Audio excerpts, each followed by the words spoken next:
ৰঙা ৰংটো মোৰ নিচিনা আৰু কাৰ কাৰ প্ৰিয় বাৰু জনাবচোন দেই আপোনালোকে।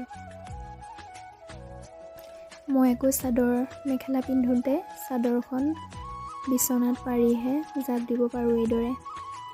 আপোনালোকে বাৰু কেনেকৈ দিয়ে জানেনে? যেতিয়া ক্লাছ 9ত প্ৰথম চাদৰ মেখেলা পিন্ধিবলৈ শিকিছিলোঁ তেতিয়া বৰ্তা ঘৰৰ বাজনীয়ে এইদৰে চাদৰখন বিচনাত পাৰিয়ে জাপ দিছিলে আৰু তেনেকৈয়ে শিকিলোঁ।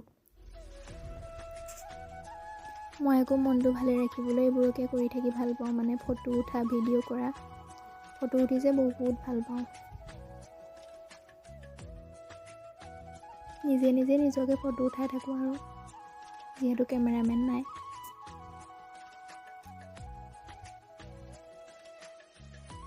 ৰঙা কাপোৰযোৰত মোক কেনেকুৱা লাগিলে আপোনালোকে জনাবলৈ নাপাহৰিব।